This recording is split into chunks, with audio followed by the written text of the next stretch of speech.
Welcome. We're on the red couch with Terry Brackett, Festival Director of the International Film Festival Through Women's Eyes, and Mary Dailey, the festival's co-chair. Through Women's Eyes offers films by women filmmakers with a focus on international women's issues, stories, and lives. Terry, Mary, I am thrilled to have you on the red couch. We're thrilled to be here. Yes, we're delighted. Thank you. Well, it's a real treat. Well, I want to say congratulations, first of all. This is your 16th year. Yes. Happy anniversary. Thank you.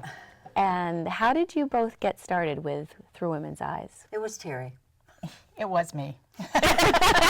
Okay. She's right. She's right. Jan Holmes had done the film festival for 10 years.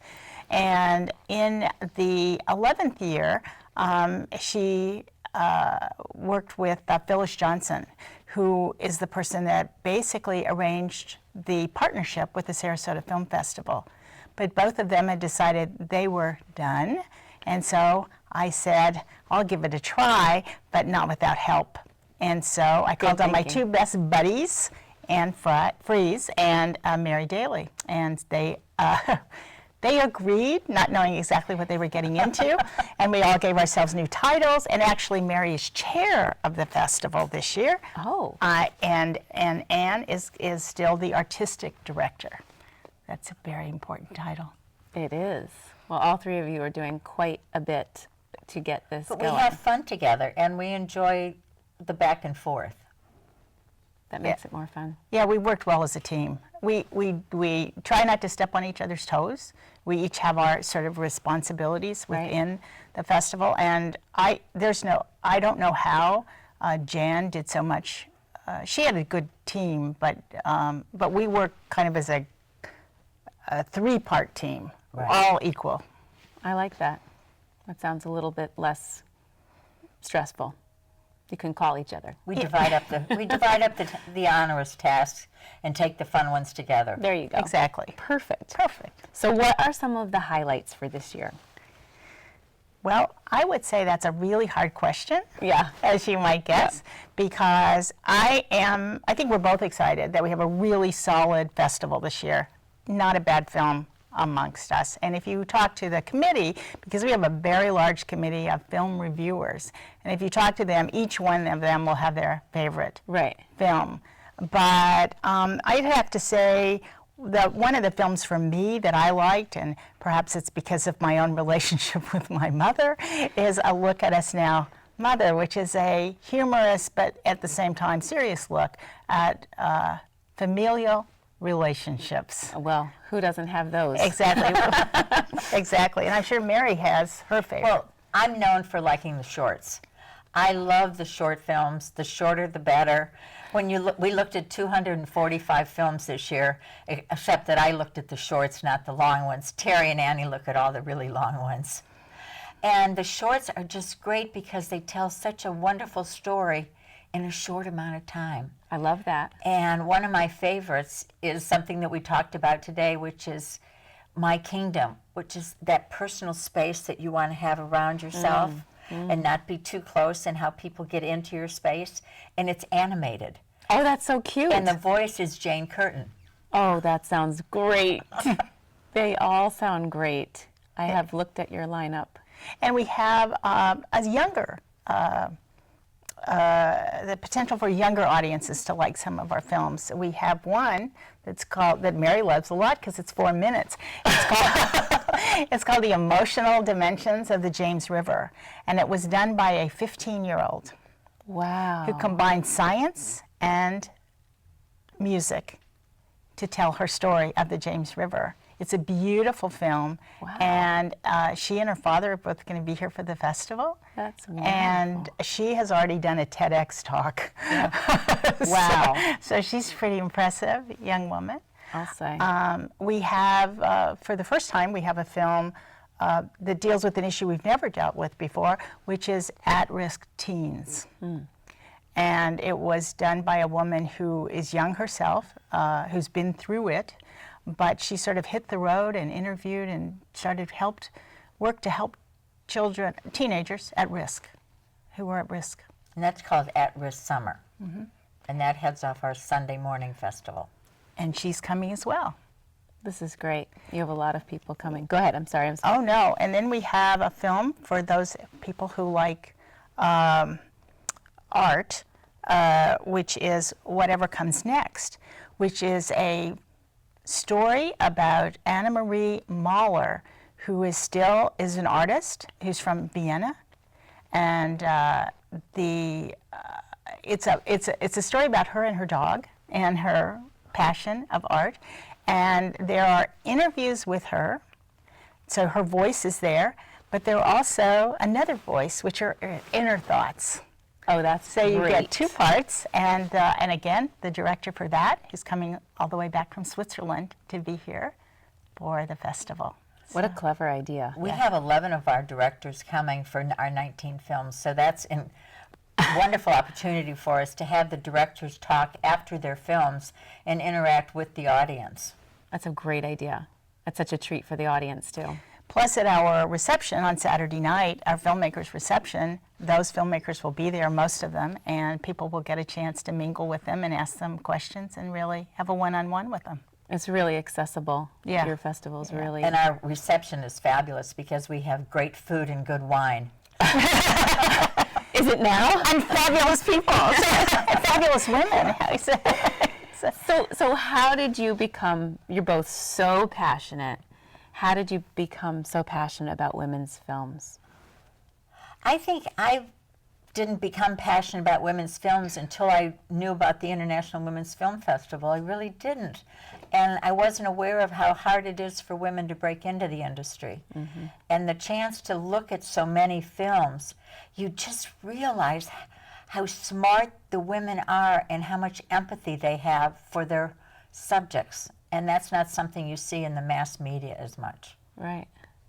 Yeah, I agree. I became more aware of the issue of women's in movies and their problems through the festival, which I've been involved with when Jan was running it, and then now, so I've probably been involved for about 10 years, but 6 more in depth. And I've also seen women evolving in terms of the films. I think that the films are more and more direct in their way they deal with issues. Huh. I think they're willing to tackle incredibly hard issues and do it in a very cogent fashion. So I think that women filmmakers are an amazing group, and they're battling all odds to do what they do. Right. So you got to see and view so many more films than you're able to show. Yes. What's the criteria? How do you select them? Well, I think we begin with, as I said, this year we had 245 submissions. I think Mary said that, and last year we had about 140. So wow, yes, quite a bit more this year. Which says something for our festival, that our name is getting out there more and more. But the first criteria is a really simple one. The film has to be good. Yeah. It has to be first rate. Just because it's by a woman doesn't mean you're going to accept it. It's got to be a good film. We are looking for films that are directed or produced by women or have a women-centric issue. And at one point we were women directors only. And then we moved it beyond that to the women-centric issues. And I think that's made a difference in the films that we get and also in our viewing audience. They're receptive to some very interesting films that they might not have seen. Right. Like one of our narratives, Wildlike, is directed by a man. But it's about a teenage girl and her journey and trying to find a safe place. So what happens if you loved a movie, but you just had already made the cut and it's wonderful and it's special? What happens to those films? Would you consider them for the following year, or what do you? In some cases we might,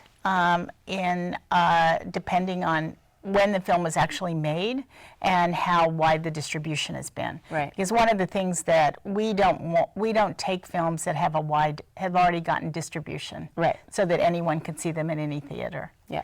But we may get in touch with the filmmaker afterwards and say, we really loved your film and we would like to show it at another time. And so we might show it here. We're also part of the U.S. National Committee, and we have chapters across the country, coast to coast.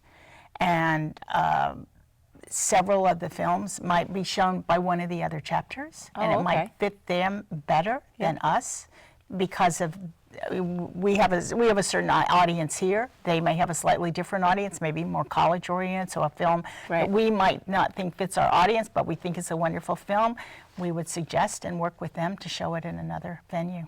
Okay, so they're not all is lost if they're not if they don't make the cut. No, and we have a great relationship with Sarasota Film Festival, so that there's some of our movies that we think, boy, this is really good, but it doesn't really fit our mission, but maybe they would want it. And by the same token, they refer films to us. Oh, that's great. That may not have applied to Through Women's Eyes. That is great. A few years ago, we had a film that was submitted called Veterans of Color. And it was not directed by a woman, and it wasn't really about women, but it was a wonderful film. And we talked to Tom, and he said, we'll take a look at it, and they included it in their festival. That's so great. A couple of years ago, I interviewed Deborah Zimmerman, who I know you guys work with. Yes. She's the executive director of Women Make Movies. And I think she said, 5 to 7% of the top 250 grossing Hollywood film directors are women. Exactly. That is so tiny. So what are some of the struggles that women face as filmmakers? Money. Yeah, I was going to say funding. They don't have the good old boy network to work with. Right. They're not part of the inner circle in Hollywood. Yeah. So that's the bottom line. I really think that's it. Yep. Because they're great women filmmakers, but we had one filmmaker that we really wanted to work with, but she can't close off her film because she's still looking at funding for it. Wow. Yeah.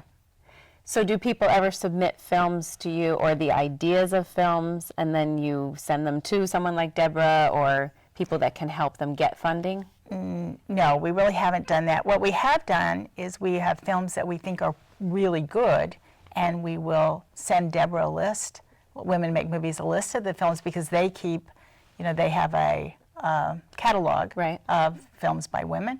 And several of our films that we've shown at our festival are now in the Women Make Movies catalog. That's very exciting. Yeah. So how do you think Through Women's Eyes has made an impact on the industry? On the industry? The film industry. Well, the easy answer to that is we have 100 more films this year than before. So we're providing an opportunity for women to show their films. Right. And more women are reaching out to us. And there are more women film festivals going on. Yes, there are dozens of women film festivals now. When we started 16 years ago, it was a small number. Now there are hundreds, and they are around the world. Wow. And they're in Middle Eastern countries, they're in Europe, they're in South America. And I think as women festivals, the festivals have made a difference. And some of these women have been picked up by major distributors for their films. That's exciting. We have a cute film, it's a short naturally, called True Colors. And it's about some girls putting on their makeup and they're using their iPhones and they've filmed themselves. And it's so just cute. This whole generation is so used to filming themselves, taking pictures of everything they do, and what makes this film unique is that these girls are living in Israel. Oh, wow. And the bombs are going off in the background. Oh, wow. And they're putting on eye makeup. They're 13 years old, and they're getting the eyeliner, going across their eyes while the bombs are going off. But this generation of women is different. They're used to being in front of the camera. They're used to being behind the camera. That's very true. And I think they have a lot more confidence than 15, 20 years ago. They're willing to take risks. And that, when you said it's not just funding, it's women having the backbone, and they have it, to take the risks that they need to. But even with that, funding is still the bottom line. Yeah, right. So You've been working with Through Women's Eyes for many years, and you've had the chance to see a whole bunch of films. Which ones are, like, have touched your heart the most? I think for me, it was probably the first film that we did that was directed by a man, Oh, what was that? The Invisible War. And it dealt with rape in the military. Oh. And the issue of rape affects not only women, but men too. Mm-hmm. And I wasn't aware of that. And I wasn't aware of how, as an attorney, I wasn't aware of how the military justice system worked with dealing with rape, and it needs to be changed. And here in Sarasota, there's a group called Protect Our Defenders, and Nancy Parrish heads up that group. And she's a remarkable woman, and she's part of the reason we got the film in the first place. She's also shown it to Congress, and they have been working very hard to get the changes. You've got, is it Hildebrand? Senator Hildebrand? Nancy Hildebrand. Yeah, Hildebrand, who's been working very hard on changing the laws with respect. We're the only country that leaves rape totally within the military justice system. Every other civilized country has gone outside and done it in the criminal courts, and as a result, they have far fewer rapes. Wow. The reduction has been tremendous. So for me, rape is a major issue for women. It's something and any kind of violence. And so that film, I think, had a great impact on me. I was in tears at times. I was angry. So as an emotional impact, that film, I would say that would be the one.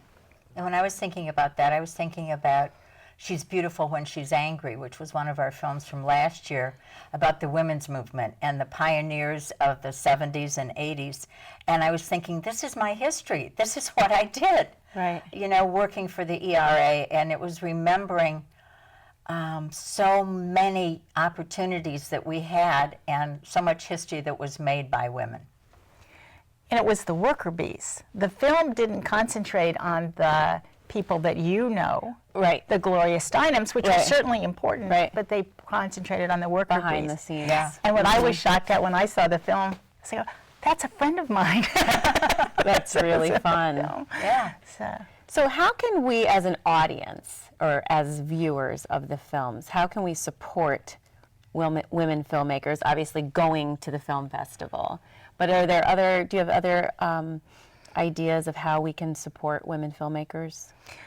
I would say Women Make Movies is a good way. Yeah. They are a nonprofit, and they provide funding for filmmakers, and they need funding. So obviously, I think that would be an excellent way. And obviously, the most important way is to come to the Through Women's Eyes, Right. to all the events. Right. Purchase a package for 2 days and come to the reception.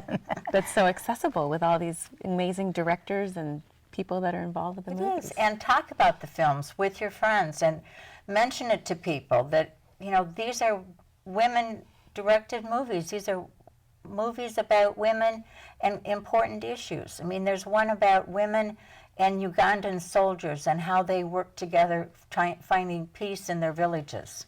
Wow. And you don't think about stuff like that, but when you have the opportunity to see these films, it takes you around the world. I think, too, that you can use social media. If you see a film, Facebook it. You know, tweet about it. Right. Pinterest it, whatever, Instagram it, whatever. But because we won't be the only place that these films are shown. Even though we have 9 premieres this year, they'll be going other places. Right. And, you know, so if you Facebook it and your friends see it and they remember, oh, well, Rachel saw this film and it's showing here. Right. It's a good way to get it out there. Yeah. So it sounds like a lot of these films have touched you personally, Oh, yes. the ones that you've selected and the ones that you've had the pleasure and honor of viewing. It was very hard making the selection, and we have a great group of viewers that, screeners is the right word, Right. that look at the films during the 3 months of January, February, and March. And you get all these different ideas from different people, but so many ideas come from the films itself, and it's hard. When I mentioned True Colors, we also had another one with young girls from Canada talking about how they feel about themselves. So we had two films that were really similar, and we didn't want to show two films about teenagers doing makeup Right. and body image. So which one do you pick? We picked the one that had the international theme. Right. Okay. But the other film was great. Yeah. Yeah. So you've had a lot of life experience. You've been involved with different Are professions. you saying we're old? No. No, experience. Experience is all I said. And you've had a chance to work with so many incredible people and do a lot of really good and meaningful work in the world. What would you say if you had one juicy secret to living a happy and successful life? What would it be? Do you want to take that first? Just say yes. I know we were talking about yes. Say no, but say yes and try new things and be willing to take on a challenge and be willing to work with other people. I think that it's one of the greatest things is to get to know other people and be together with friends on a project. Well, and you said yes when asked to be involved with this, and It'd be great. it's a good, I like that, just say yes. And I think you have to find, life has its ups and downs for everybody. And sometimes those downs are pretty difficult. But throughout that, you should always have one thing that you really love doing. And if you can have more than one thing, it's better. But because you'll always have that to go back to. And if you can have that one thing with your buddies, too, your BFFs, that makes everything, I think it makes life worth living. It makes things special. Yep. Well, it sounds like you both, as BFFs and yes sayers, and having things you're passionate about, you're both really living your dreams. Retirement is beautiful. I love it. Yes, I finally get to do the things. I went to law school to help people. I became an oil and gas attorney to pay off the bills. But throughout, I did do volunteer work, but now I can actually turn what I wanted to do in the beginning to helping other people. It's really, really exciting. This is such an exciting film festival. This year is going to be amazing. It is. I wish you a fun and wonderful and successful film festival once again, and I look forward to seeing it again in the 17th year. And we have one little gift for you. Oh my God, a gift. We actually have Yes. two little gifts. I love presents. Oh, good. We want you to have our filmmakers bag that all the filmmakers get, Oh my God.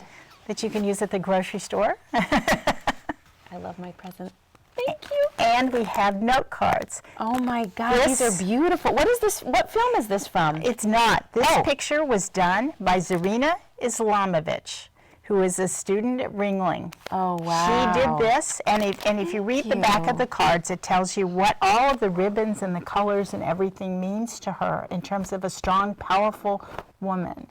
Thank you. And so enjoy. Thank you. And Zarina is an amazing young woman, and Thank we you. loved her doing this for us. This is very fun. Well, all my guests should bring gifts.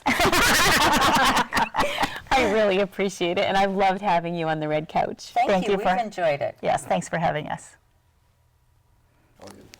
Thank you for joining us. On the red couch.